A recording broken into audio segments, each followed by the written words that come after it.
IPS officer সেজে প্রতারণা ছক। বিধাননগরের বাসিন্দা বিশ্বজিৎ বিশ্বাস ধৃত আলিপুরদুয়ারের নামী হোটেলে ভুয়ো পরিচয় আস্তানা। হোটেলে দেবব্রত চক্রবর্তী পরিচয়ে থাকার অভিযোগ। রাজকুমার রয়েছে আমার সঙ্গে, কথা বলবো রাজকুমারের সঙ্গে। রাজকুমার, কিভাবে ধরা পড়লেন? কোথাও গিয়ে কি অসঙ্গতি মনে হয়েছে কারো?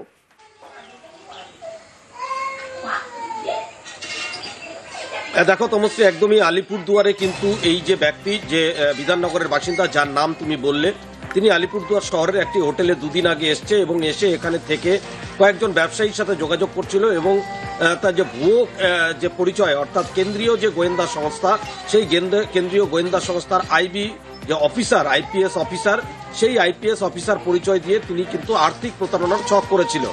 এবং এই খবরটি পুলিশের কাছে গোপন সূত্রে পুলিশের যে নিজস্ব সোর্স, সেই সোর্স মারফত আলিপুরদুয়ার পুলিশের কাছে পৌঁছায় এবং তারপরেই কিন্তু আলিপুরদুয়ার পুলিশ অভিযানে নামে এবং অভিযানে নেমে আলিপুরদুয়ার শহরের যে ট্রান্সপোর্ট এলাকা, সেই ট্রান্সপোর্ট এলাকা থেকে কিন্তু এই ব্যক্তিকে গ্রেপ্তার করা হয়। ইতিমধ্যেই এই ব্যক্তির কাছ থেকে কিছু ভুয়ো আধার কার্ড, ভোটার কার্ড, এই সমস্ত উদ্ধার হয়েছে এবং ভুয়ো যে আইপিএস অফিসারের যে পরিচয়পত্র, সেটাও উদ্ধার করেছে পুলিশ অত্যন্ত গুরুত্ব দিয়ে এই ঘটনার তদন্ত করছে এবং একে আলিপুরদুয়ার আদালতে আজকে তোলা হয়েছে এবং আদালতে ইতিমধ্যেই কিন্তু হেফাজতে চেয়ে আবেদন করেছে পুলিশ। এখন আদালত কি রায় দেয় সেদিকেই তাকিয়ে আছে কিন্তু পুলিশ।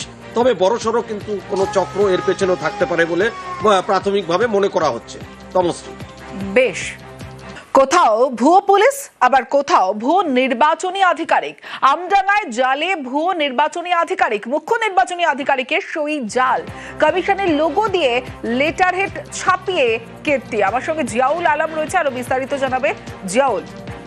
একদম, দেখো এসআর আবহে ভুয়ো ভোটার চেকার, অর্থাৎ ভুয়ো চেকার খোঁজের হদিশ।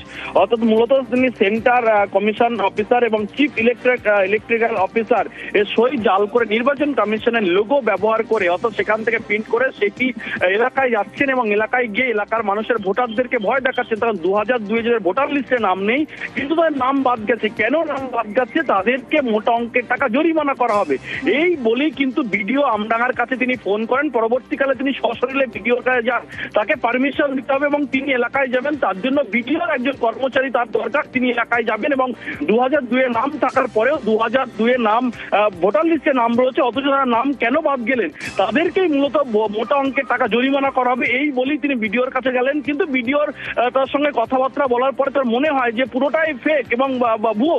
তখনই তিনি পুলিশের দ্বারস্থ হন। ইতিমধ্যে কিন্তু পুলিশের কাছে অভিযোগ দায়ের করে, অভিযোগের ভিত্তিতে কিন্তু এই ভুয়ো অফিসারকে গ্রেফতার করেছে আমডাঙ্গা থানা পুলিশ এবং তার স্পষ্ট দাবি তিনি একেবারে সেন্ট্রাল থেকে এসছেন এবং সমস্ত কাগজপত্র রয়েছে, কিন্তু সেগুলো যে সবটাই ভুয়ো, তিনি নিজে তৈরি করেছেন সেটাও কিন্তু তিনি স্বীকার করেন। কিন্তু ইতিমধ্যেই কিন্তু আমডাঙ্গা থানা পুলিশের হাতে ভুয়ো ভোটার চেকার, তিনি কিন্তু ইতিমধ্যে গ্রেফতার হয়েছেন আমডাঙ্গা থানা পুলিশের হাতে।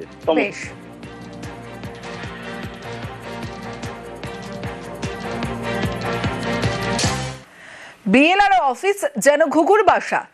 সরকারি দফতরে বসে ঘুষ নিচ্ছেন বড়বাবু। চাঞ্চল্যকর ভিডিও ভাইরাল সোশ্যাল মিডিয়ায়। অভিযোগ, গঙ্গারামপুরের বিএলআরও অফিসে নাকি অলিখিত নিয়ম, ফলো করি তবে কাজ।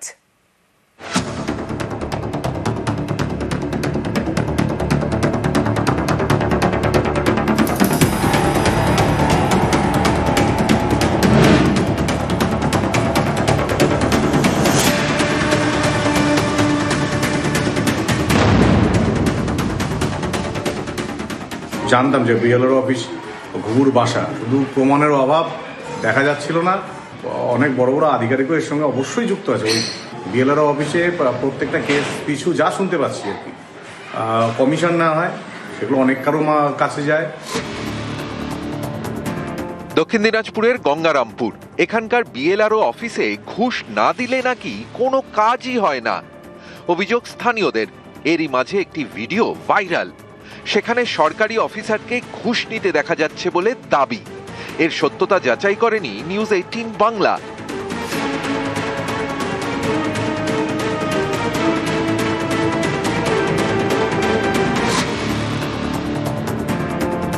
অভিযোগ, এভাবেই নাকি দক্ষিণ দিনাজপুরের গঙ্গারামপুরের বিএলআরও অফিসে কাজ হয়, ফলো করি তবে কাজ। অভিযোগ, ভাইরাল ভিডিওয় যাকে টাকা নিতে দেখা গিয়েছে তিনি বিএলআরও অফিসের বড়বাবু অখিল পাল।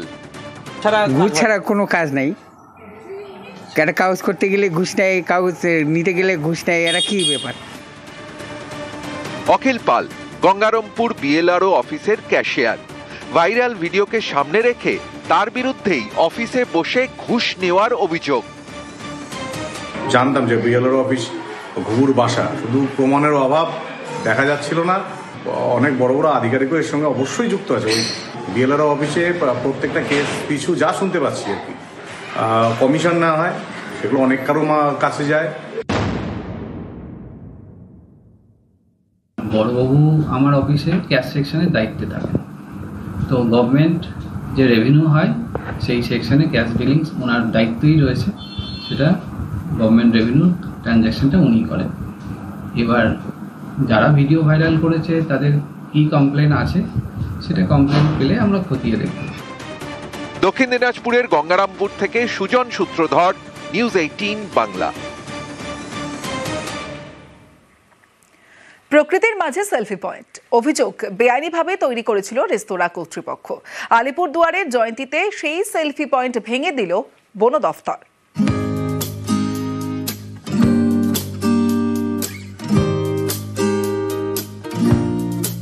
পাহাড়ের কোল বেয়ে নেমেছে নদী। এই নদী ঘিরে ছোট্ট জনপদ জয়ন্তী, পর্যটকদের কাছে চুম্বক।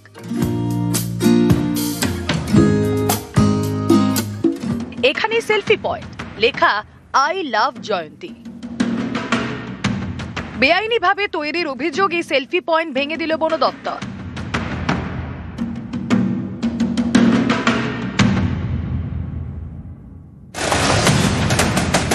ডুয়ার্সের বক্সা টাইগার রিজার্ভের মধ্যে জয়ন্তী, আলিপুর দুয়ারের কালচিনি ব্লকের মধ্যেই পড়ে। বছরের নানা সময় এখানে পর্যটকদের ভিড়।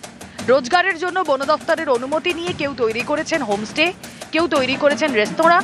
তেমনই এক রেস্তোরাঁ কর্তৃপক্ষ তৈরি করে সেলফি পয়েন্ট। বৃহস্পতিবার সেই সেলফি পয়েন্ট ভেঙে দিল বন দফতর।